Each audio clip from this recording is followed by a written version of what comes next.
मित्रों, इस rank report की जो रिसर्च है यूपीपीसीएस हेतु, इसको करते वक्त मैं सोच रहा था। एक निबंध का टॉपिक आया था, किसी का कोट है कि if youth knew if age could, यानी कि काश युवा जान पाते, काश जो उम्रदराज लोग हैं वो कर पाते। तो मुझे एहसास होता है कि जब शुरुआत में प्रिपरेशन लोग करते हैं, इंक्लूडिंग मी, तो पहली अटेम्प्ट में उनको यही नहीं पता होता है कि क्या पढ़ें क्या ना पढ़ें। और जब समय बीत जाता है फिर उनको लगता है यार बहुत हो गया, है ना। या फिर कई बार तो लोग अटेम्प्ट ही ख़त्म हो जाते हैं। हालांकि यूपीपीसीएस में समस्या नहीं है अटेम्प्ट की, लेकिन फिर भी तमाम दिक्कतें होती हैं महिलाओं को लेकर के, उनकी शादी को लेकर के, और भी जीवन में समस्याएं होती हैं, और भी गम है ज़माने में एग्ज़ाम के सिवा। तो काश यूथ जान पाता, काश बुढ़ापा कर पाता, या उम्र के बाद आप कर पाते। बेहतर है कि जीवन में एक चंद्रगुप्त को कोई चाणक्य मिले, और करना तो चंद्रगुप्त को ही है, लेकिन आपका मार्गदर्शन हो सके। घंटों कई घंटे खप करके तब 10-15 मिनट मिनट का वीडियो बना पाता हूँ, रिसर्च करता हूँ, ताकि आपको कम पढ़ाई में सटीक तरीके से आपको सीधे सीधे सब कुछ मिल जाए, भटकना ना पड़े। उसी श्रृंखला में आज पेश है रैंक और रिपोर्ट पार्ट 1। जितने भी यूपीपीसीएस के एग्जाम हुए हैं, आर ओ यूपीपीसीएस प्रीलिम, इन सब में 1 से 2 क्वेश्चन रैंक और रिपोर्ट के रहते ही रहते हैं, 2 क्वेश्चन के आसपास। तो इसके माध्यम से आपको न सिर्फ पता चलेगा कहाँ से कैसे आता है, बल्कि मैं पढ़ा भी दूंगा, तो उसके बाद से आपको अलग से कुछ पढ़ने की ज़रूरत नहीं पड़ेगी। अब ये है सिलेबस आपका मित्रों। 2 कैटेगरी में मैंने बांटा है इसको। एक तो बांटा है राष्ट्रीय जो रिपोर्ट्स हैं, रैंक्स हैं, और दूसरा इंटरनेशनल। नेशनल में जनरली नीति आयोग की रिपोर्ट्स, रैंक्स, फॉरेस्ट सर्वे, और कोई बहुत लोकप्रिय कुछ अचानक से आ गई असर वगैरह की रिपोर्ट, तो। और दूसरा है इंटरनेशनल, उसको दूसरे हिस्से में कवर करेंगे। साल 2019 का आप क्वेश्चन देखिए मित्रों। ये पूछ रहा है कि नीति आयोग के हिसाब से कौन सा स्टेट शीर्ष पर है, किसमें, इंडिया इनोवेशन इंडेक्स 2019 में। ये सवाल उसने पूछा। अब देखो मित्रों, उसका जो लेटेस्ट रिपोर्ट है, मैंने साइट पे जा करके वहाँ से पीआईबी से निकाला है और हाईलाइट भी कर दिया है, आपको बता भी दे रहा हूँ। आपको अलग से कुछ भी करने की ज़रूरत नहीं है, सब अपडेटेड है, एकदम मस्त। और इसी के साथ साथ आप कुछ पेरिफेरल भी नॉलेज गेन कर पाएंगे, जो मेंस में भी यूज होगा, और प्रीलिम में तो आप दाएं बाएं क्वेश्चन कुछ भी पूछ लेगा पेपर सेटर, तो भी आप कर पाएंगे। तो 2021 का जो लेटेस्ट रिपोर्ट है, 2022 में जो आया, कर्नाटका, मणिपुर, चंडीगढ़ टॉप किए हैं अपने अपने कैटेगरी में। कर्नाटका ने मेन स्टेट की कैटेगरी में टॉप किया है, मणिपुर ने हिमालयन और नॉर्थ ईस्ट में, और चंडीगढ़ ने यूटी में। क्या कह रहा है? कर्नाटका, मणिपुर और चंडीगढ़ ने टॉप किया है अपने रिस्पेक्टेड कैटेगरी में, इंडिया इनोवेशन इंडेक्स में। और फिर कह रहा है कि कर्नाटका को मेजर कैटेगरी के स्टेटस में, मेजर स्टेट की कैटेगरी में, मणिपुर को नॉर्थ ईस्ट या हिल स्टेट की कैटेगरी में, और चंडीगढ़ को यूटी की कैटेगरी में। ठीक है मित्रों। अब इसमें सवाल उठता है उत्तर प्रदेश कहाँ पे है, क्योंकि उत्तर प्रदेश का एग्जाम है, तो उसके रिगार्डिंग क्वेश्चन बन सकता है। ये टॉप 3 आपको ध्यान में रखने हैं, कर्नाटका, तेलंगाना, हरियाणा। और फिर उत्तर प्रदेश का स्थान कहीं नीचे से देखना पड़ेगा, सॉरी, अच्छा है, 7वां रैंक है। ठीक है मित्रों। और उसके अलावा जब इंडिया इनोवेशन इंडेक्स पे पूछा, तो फिर ग्लोबल इनोवेशन इंडेक्स पे भी सवाल बन सकता है, और आ चुका है ऑलरेडी। तो मैंने उसको भी पीआईबी से उठाया। और कुछ और चीज़ें हैं जो बजट वगैरह में हमने पढ़ाया ही ऑलरेडी, सवाल उस पर बन सकता है, बहुत इंपॉर्टेंट है यूपीएससी के लिए भी और यूपीपीसीएस के लिए भी। अभी इसी बजट में उन्होंने अनुसंधान नेशनल रिसर्च फाउंडेशन, एनआरएफ, की घोषणा की है। 1 लाख करोड़ रुपए उसमें दिया है मित्रों। नेशनल क्वांटम मिशन भी चलाया है, 6,000 करोड़ रुपए दिए हैं। नेशनल जियो स्पेशियल पॉलिसी भी 2022 में लॉन्च की है। और मैं आपको बताऊं कि जो एक सवाल और बन सकता है, बजट इकोनॉमिक सर्वे में मैंने पढ़ाया है, आप प्लेलिस्ट में देखना यूट्यूब पर एडमेट रहे के, कि एनआरएफ जो है department of science and tech के अंडर आ रही है। ये भी सवाल बन सकता है। India's ranking in global science and tech indices constitute to rise, यानी कि अच्छा चल रहा है। तो क्या कह रहा है मित्रों? इंडिया ने अपना 40वां पोजीशन बरकरार रखा है ग्लोबल इनोवेशन इंडेक्स में, और 2023 के हिसाब से ये उसकी रैंक है। कौन जारी करता है? तो वीपो है। 2022 में इंडिया की जो रैंक है, वो रेजिडेंट पेटेंट फाइलिंग एक्टिविटी के लिहाज से 7वीं रैंक है, जो बहुत ही शानदार है। ठीक है मित्रों। तो ये चीज़ आपको ध्यान रखना है। दूसरा जो रिपोर्ट आता है इंडिया फॉरेस्ट रिपोर्ट आता है, और उस पर सवाल हर साल देखने को मिल जाता है जनरली, जो कि 2-2 साल में आ जाता है रिपोर्ट, 3-3 साल में। तो 17 में उसने पूछा कि टोटल जो फॉरेस्ट एरिया है वो कितना है।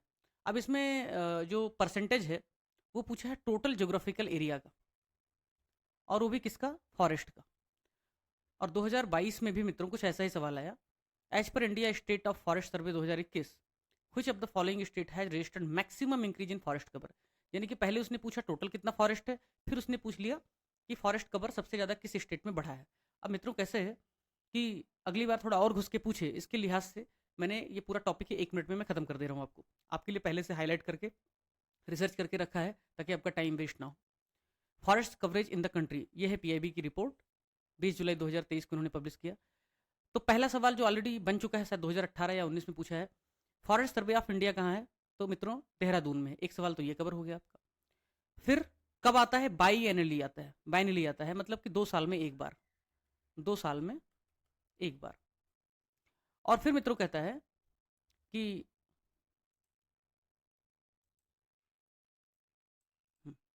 कहता है कि 2021 का जो इंडिया स्टेट फॉरेस्ट रिपोर्ट है उसके हिसाब से देश में 7,13,789 स्क्वायर किलोमीटर, यानी कि किलोमीटर स्क्वायर टोटल फॉरेस्ट है। और ये टोटल ज्योग्राफिकल एरिया का हुआ 21.71%। ये फॉरेस्ट कवर है मित्रों। ट्री अगर कैनोपी हम पकड़ लें, जो पेड़ होते हैं, ऊपर से सैटेलाइट जब देखती है ना, तो मित्रों कैसे होता है ना कि एक तो एक पर्टिकुलर डेंसिटी से ज़्यादा होता है तो उसको फॉरेस्ट में काउंट करते हैं, और उसमें भी डेंस फॉरेस्ट, थोड़ा सा कम सघन फॉरेस्ट ऐसे होता है। और अगर उसमें हम ट्री भी पकड़ लें, ट्री की कैनोपी भी पकड़ लें, तो वो फॉरेस्ट प्लस ट्री हो जाता है, तो उसका डेटा अलग है, उसके हिसाब से नंबर थोड़ा सा बढ़ जाएगा, 24 पॉइंट समथिंग हो जाएगा।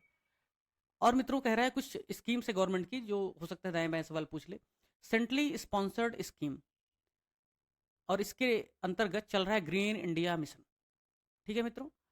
और दूसरा नेशनल एफॉरेस्टेशन प्रोग्राम चल रहा है।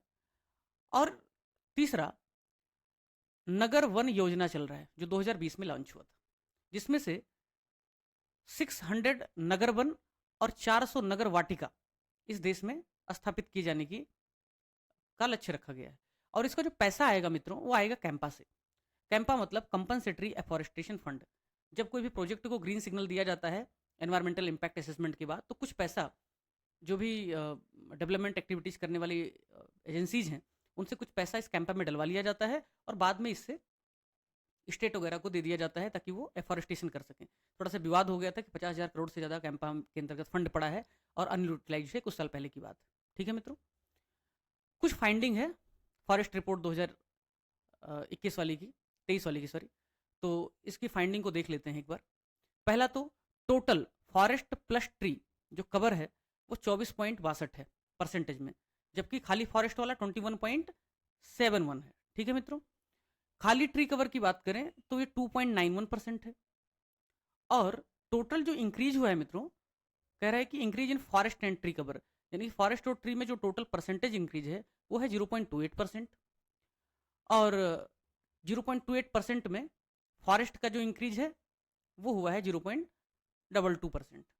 और मित्रों जो क्वेश्चन उसने पूछा था एक, कि सबसे ज़्यादा बढ़ोतरी किस स्टेट में हुई है, तो टॉप 5 स्टेट जिनमें ये वृद्धि देखी गई है, पहला है आंध्रा, दूसरा है तेलंगाना, तीसरा है उड़ीसा। इससे ज़्यादा वो पूछेगा नहीं, ठीक है।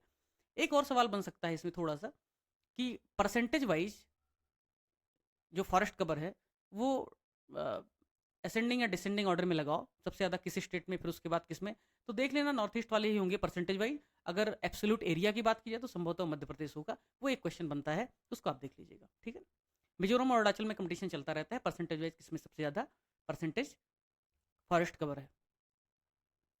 अब 2020 में एक और सवाल आया रिपोर्ट पे ही, नीति आयोग के, और रिपोर्ट था मित्रों सस्टेनेबल डेवलपमेंट गोल। कह रहा है कि नीति आयोग की रिपोर्ट के हिसाब से जो अभी रिलीज हुआ सस्टेनेबल डेवलपमेंट गोल 2019-20 के लिए, इसमें उत्तर प्रदेश को किस कैटेगरी में रखा गया है मित्रों। नीति आयोग में कैटेगरी बनाया था एस्पिरेंट, परफॉर्मर, फ्रंट रनर और अचीवर, तो उत्तर प्रदेश को किस कैटेगरी में रखा गया। ऐसे ही 2021 में पूछा मित्रों। क्या पूछा 2021 में, उसने कहा कि एसडीजी में कौन सा ऐसा स्टेट है जो कह रहा है कि एज पर SDG India index and dashboard 2020-21 published by NITI Aayog, which one of the following state was not among the top 5 state. कौन सा टॉप 5 स्टेट में नहीं है, है ना, परफॉर्मेंस के हिसाब से। तो ये सवाल बन गया, यानी कि उसी रिपोर्ट में कौन टॉप में है, कौन नहीं है, कौन से किस कैटेगरी में बैठता है, क्या है रैंक, क्या है, वो सारे सवाल बनते हैं। तो मैंने सोचा एक ही झटके में सारा पूरा टॉपिक ही खत्म कर दिया जाए, कुछ भी पूछ ले आप कर पाएँ। तो मैंने नीति आयोग की साइट से और पीआईबी से ये सब निकाला। पहला जो सवाल बन सकता है, जो थोड़ा इनकरेजिंग है, अभी ये जुलाई में ही पब्लिश हुआ है इसलिए बहुत इंपॉर्टेंट है इस साल के लिए, वो है मित्रों कि इंडिया ने ओवरऑल प्रोग्रेस प्रोग्रेस जो है ह्यूमन डेवलपमेंट के पैरामीटर पे अच्छा किया है। और इंडिया का स्कोर जब पहली बार ये डेटा पब्लिश हुआ था 2018 में, तब मित्रों था 57, और आज ये स्कोर जो है ना 23-24 के लिए 71 हो गया है। तो पहला तो इंपॉर्टेंट प्रश्न यहीं से आ जाएगा। अब दूसरा प्रश्न क्या बनेगा मित्रों? All state have shown an improvement in overall score. अब सवाल जब ये आएगा ना तो आपको लगेगा बहुत एक्सट्रीम स्टेटमेंट है, बहुत ही ज़्यादा सीधा बड़ी बात कह रहा है।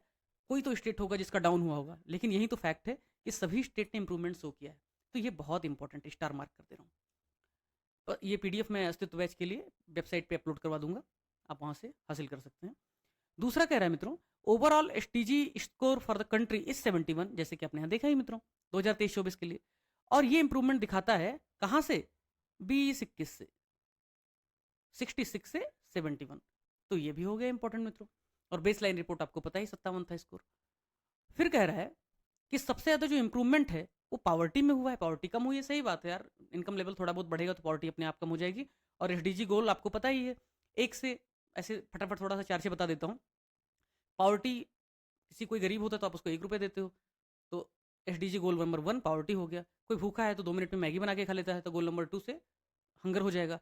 भारतीय आयुर्वेदा में कहा जाता है कि भाई वात कफ और पित्त बीमारी के सभी कारण होते हैं, तो वात कफ पित्त 3 हो गए, तो एसडीजी गोल नंबर 3 से क्या हो गया? हेल्थ हो गया, हेल्थ एंड वेलबिंग हो गया। ऐसे 4 से एजुकेशन हो गया, ठीक है ना, ये सब देख लेना। तो सबसे ज़्यादा इंप्रूवमेंट पावर्टी वगैरह में हुआ है, फिर इकोनॉमिक थोड़ी सी ग्रोथ हुई है, क्लाइमेट एक्शन, ये सब। और मित्रों कह रहा है कि 32 स्टेट टोटल हैं इसमें और यूटी मिला करके जो फ्रंट रनर कैटेगरी में है। 32 स्टेट और यूटी है जो टोटल फ्रंट रनर की कैटेगरी में है, जिसमें से 10 नए लोगों को जगह मिली है। देखो ऊपर पूछा था उसने सवाल, क्या पूछा था इसने कि कौन है, उत्तर प्रदेश किस कैटेगरी में है, यहाँ पे फ्रंट रनर में है, परफॉर्मर में है, स्प्रिंट में है। और यहाँ पे बता रहा है कि 10 नए स्टेट हैं, अरुणाचल, असम, ये सब, और उत्तर प्रदेश भी है जिसको फ्रंट रनर की कैटेगरी में जगह मिली है। तो इस बार अगर सवाल पूछे तो उत्तर प्रदेश को किस कैटेगरी में जगह रखा गया है, तो वो है फ्रंट रनर मित्रों। और कह रहा है 2018 से 23-24 के बीच में जो उत्तर प्रदेश है वो फास्टेस्ट मूविंग स्टेट है, ठीक है ना। उसके बाद है जे.एंड.के और फिर उत्तराखंड। तो ये भी सवाल बन सकता है, आप वीडियो को दोबारा देखना। और एसडीजी इंडिया इंडेक्स से रिलेटेड जितने भी सवाल हैं सब कवर हो जाएंगे, इससे बाहर आने की संभावना बहुत बहुत कम है। 2022 में ये सवाल पूछा था एनर्जी और क्लाइमेट इंडेक्स पे, नीति आयोग का रिपोर्ट था। और 2023 में इसने फिर से पूछा था ह्यूमन डेवलपमेंट रिपोर्ट पे। और फिर उसने सवाल पूछा सोशल प्रोग्रेस इंडेक्स पे। मैंने क्या सोचा कि सीधे नीति आयोग की साइट पे गया, जो भी इंपॉर्टेंट इंडेक्सेस और रिपोर्ट हैं रिसेंटली जो रिलीज हुए हैं उनको उठाया और कहा सब कवर कर देते हैं, ताकि कुछ भी पूछे, कहीं से भी पूछे, आप कर पाएँ। और जो काम का है वही उठाया है, बेकार का डॉक्यूमेंट मैंने कॉपी नहीं किया है। अब देखो मित्रों, ये है आपका health index, overall performance health index, यहाँ पे लिखा होगा, ठीक है। तो क्या कह रहे हैं, लार्जर स्टेट, मैंने यहाँ सेलेक्ट किया लार्जर स्टेट। लार्जर स्टेट में केरला को पहला स्थान मिला है मित्रों हेल्थ में। वैसे भी केरला ह्यूमन डेवलपमेंट पैरामीटर पे काफी अच्छा कर रहा है, पहला स्थान है। तमिलनाडु को दूसरा और तेलंगाना को तीसरा, ठीक है मित्रों। तो ये हो गया पहला, दूसरा, तीसरा रैंक, और रेफरेंस ईयर है 19-20, ठीक मित्रों। अब जरा देख लेते हैं अपने उत्तर प्रदेश की। एक चीज और बता दूं, इसमें देखो फ्रंट रनर के लिए ये वाला है, मतलब ये सब केरला, तमिलनाडु, तेलंगाना फ्रंट रनर में है। और बीच का हिस्सा जो मैंने गायब कर दिया वो थे अचीवर्स में। और सबसे लास्ट का हिस्सा जो सबसे फेडेड कलर में है वो है एस्पिरेंट, जिनका स्कोर 48 से कम है। और फ्रंट रनर वालों का स्कोर 62 से ज़्यादा था, और अचीवर्स का स्कोर 48 से 62 के बीच है। तो सबसे जो खराब परफॉर्मेंस की स्टेट्स हैं हेल्थ के मामले में, उत्तर प्रदेश उसमें से एक है। और बिहार हमसे भी बेहतर है, 18वें स्थान पर है, और हम हैं 19वें स्थान पर, ठीक है मित्रों। और हम किस में हैं, एस्पिरेंट की कैटेगरी में है। किस में आते हैं, एस्पिरेंट की कैटेगरी में, ठीक है। ऐसे लोग हैं जिनका भी प्रीलिम भी नहीं निकला है, अभी प्रीलिम दे रहे हैं, एस्पिरेंट हैं, ठीक है ना। और ये लोग हैं बीच वाले जो अचीवर्स हैं, वो मेंस वगैरह दे चुके हैं, और जो ये हैं या तो इंटरव्यू दे चुके हैं या पास हो चुके हैं। अब नीति आयोग का एक और बहुत धूमधाम से प्रोजेक्ट चल रहा है, हालांकि उत्तर प्रदेश उसमें नहीं है, लेकिन वही तो गेम है कि पूछ लेगा कि उत्तर प्रदेश उसमें है या नहीं है, इसलिए मैंने इसको जानबूझ करके रखा है। प्रोजेक्ट साथी। और अगर आपने मेरा लॉजिकल गेसिंग का वीडियो देखा होगा यूट्यूब पर, जो बहुत वायरल और बहुत फेमस हुआ, तो मैं पिछले 6-7 सालों का लॉजिकल गेसिंग करवा रहा हूँ अस्तित्व के लिए। तो उसमें मैं नॉमेनक्लेचर का एक थीम रखा है कि नाम से ही आप बहुत कुछ पहचान सकते हैं। अब देखो इसमें मित्रों ई है, कॉमन सेंस यही है कि ई से आप इलेक्ट्रॉनिक्स मत सोचो, क्योंकि अंत में ले देकर के इलेक्ट्रॉनिक के लिए पॉलिसी बनाने के लिए मिनिस्ट्री बैठी है ना, सोशल और ह्यूमन और ये सब डेवलपमेंट के लिए काम कर रही नीति आयोग ठीक से। तो साथ ही में ई एजुकेशन होना चाहिए। तो कह रहा है sustainable action for transforming human capital education sector में 2017 में इसको लॉन्च किया गया था मित्रों।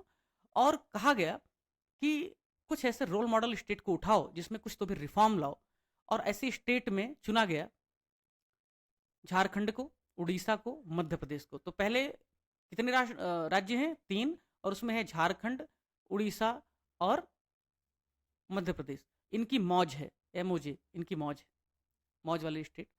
कह रहा है द फर्स्ट फेज ऑफ साथी वाज कंप्लीटेड इन मार्च 2020, और उसके बाद में बस इतना ही सवाल आना चाहिए मेरे हिसाब से। उत्तर प्रदेश इसमें नहीं है, यूपी नहीं है, ये ध्यान रखना है आपको। नेक्स्ट, ये इतने टाइप के इंडेक्सेस हैं जिनको मैंने कंपाइल किया है, नीति आयोग का वेबसाइट है। इसमें composite water index, innovation index, education index, SDG index, energy index, health index, ये इतने इंपॉर्टेंट मुझे लग रहे थे, प्लस इनोवेशन इंडेक्स। तो पहला है composite water resource management index. इस पे क्या स्थिति है उत्तर प्रदेश की, वो देख लेना है। सबसे पहले तो मित्रों, इसका जो बेस ईयर पकड़ा है वो फाइनेंशियल ईयर 2017-18 है। जो लेटेस्ट है वही लिया है, अपने मन से कुछ नहीं किया है। और उसमें पहला स्थान है गुजरात का, जो नॉन हिमालयन स्टेट है उसमें, दूसरा आंध्रा का है, और तीसरा मध्य प्रदेश का। और कह रहे हैं evolution of state ranking over time for non Himalayan state, north eastern state और Himalayan state based on water index composite scores 15-16, 16-17, 17-18। ये तीसरा रिपोर्ट था। उत्तर प्रदेश के स्थान यहाँ पे है मित्रों, 15 नंबर पे। और कह रहा है उत्तर प्रदेश का कोई चेंज नहीं हुआ, ना अच्छा हुआ ना बुरा हुआ, ठीक है। गुजरात का भी कोई चेंज नहीं हुआ, मध्य प्रदेश थोड़ा ऊपर आ गया, क्योंकि पहले 2015-16 में दूसरे रैंक पर था, 16-17 में फिसल के तीसरे पे आ गया था, फिर वापस एक स्थान आके फिर से दूसरे पे आ गया, ठीक है। आंध्रा है, सॉरी। और मध्य प्रदेश ने भी एक जंप किया है दूसरे से, सॉरी एक डाउन किया है, दूसरे से तीसरे पे आ गया। दूसरा जो इंडेक्स है वो एक्सपोर्ट प्रिपेयर्ड इंडेक्स है। यहाँ पे देखो लिस्ट में कहाँ गया, एक्सपोर्ट प्रिपेयर्ड इंडेक्स। तो एक्सपोर्ट प्रिपेयर्ड इंडेक्स मैंने लिया है, उसमें कैटेगराइज करके रखा है स्टेट्स को, कोस्टल में और लैंडलॉक में। तो उत्तर प्रदेश लैंडलॉक है, आपको पता है मित्रों। कोस्टल में देखा जाए या ओवरऑल में देखा जाए, ये देखो यहाँ पे लिखा है ओवरऑल रैंकिंग। क्वेश्चन अगर आ जाए ओवरऑल रैंक क्या है, या अगर आ जाए कोस्टल क्या है, इन दोनों स्थिति में तमिलनाडु को पहला मिलेगा, और महाराष्ट्र को दूसरा मिलेगा, और कर्नाटका को तीसरा मिलेगा। कोई चेंज होने वाला है नहीं, ठीक है। जो ओवरऑल में है निश्चित तौर पे कोस्टल में तो है ही, क्योंकि ये कोस्टल भी हैं, जो ओवरऑल में है वो कोस्टल में भी हैं, तो इमिडिएटली उसमें टॉप कर जाएंगे। और देखो टॉप परफॉर्मर बताई है, तमिलनाडु ने टॉप किया है, बाद में महाराष्ट्र और कर्नाटक आते हैं। ये 2022 की रिपोर्ट है एक्चुअली, जो पब्लिश हुई है अभी। हिली स्टेट में क्या स्थिति मित्रों, उत्तराखंड ने पहला स्थान हासिल किया है। थोड़ा सा डाइवर्स उसका ज्योग्राफी है, और डाइवर्स प्रोडक्शन है, ढेर सारे हिमालयन जड़ी बूटियाँ भी वहाँ पे मिलती हैं, तो बहुत चीज़ें एक्सपोर्ट होती हैं वहाँ से। और उसके बाद कौन है मित्रों, हिमाचल प्रदेश है दूसरे पे, और मणिपुर तीसरे पे, ठीक है। अब शायद मणिपुर में थोड़ा सा टर्बुलेंस है, तो शायद रैंक बदल जाए आने वाले समय में। लैंडलॉक रीजन का रिपोर्ट आपके लिए महत्वपूर्ण है, जिसमें उत्तर प्रदेश आता है। हरियाणा ने टॉप किया है, पहले स्थान पर हरियाणा है मित्रों लैंडलॉक में, दूसरे पर तेलंगाना है, और तीसरे पर है उत्तर प्रदेश, चौथे पर पंजाब है। तो याद रखना, हरियाणा टॉप पर, तेलंगाना दूसरे पर, और यूपी तीसरे पर, ठीक है, ओके। यूनियन टेरिटरीज में गोवा ने टॉप किया है, स्वाभाविक भी है, तो गोवा ने टॉप किया है, कोस्टल वगैरह है और इतना इंपॉर्टेंट राज्यों के साथ जुड़ा हुआ है। नीति आयोग का स्टेट एनर्जी और क्लाइमेट इंडेक्स रिपोर्ट, जो ऑलरेडी पूछा भी है और मैंने उठाया, इन्होंने कैटेगराइज किया है फ्रंट रनर, जो शुरू के 1/3 लोग हैं, अचीवर्स बीच वाले, और एस्पिरेंट जो प्रीलिम वगैरह की भी तैयारी कर रहे हैं। ठीक है मित्रों, स्कोर जनरली नहीं पूछेगा क्योंकि इतना कॉम्प्लेक्स नहीं पूछेगा, खाली पूछेगा फ्रंट रनर में है, मिडिल में है, या मतलब अचीवर में है या एस्पिरेंट में है। टॉप परफॉर्मर जिनको हम फ्रंट रनर भी बोलते हैं वो हैं गुजरात, केरला और पंजाब।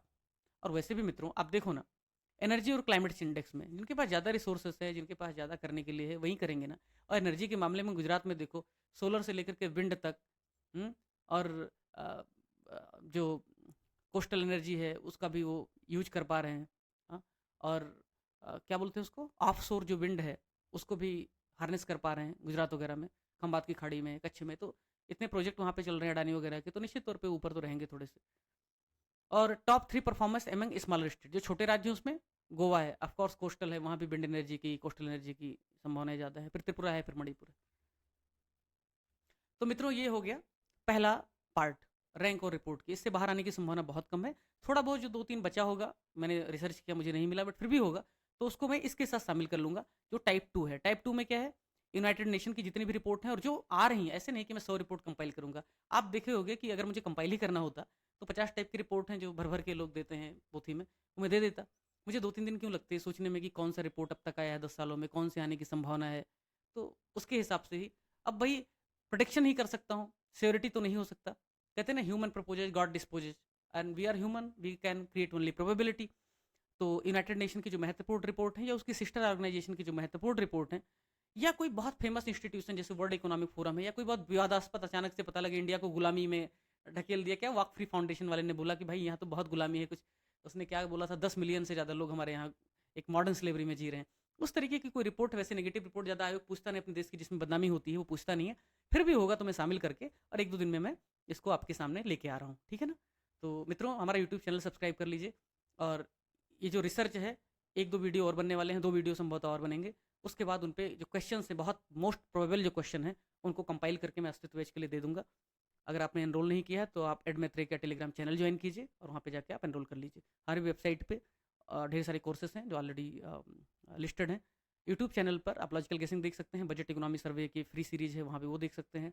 और ये रिसर्च श्रृंखला जिसे मैं कहता हूँ कि करंट अफेयर की शोध श्रृंखला, इसे भी आप देख सकते हैं, आपका काफ़ी कुछ फ़ायदा होगा। बहुत बहुत धन्यवाद। शुभ रात्रि।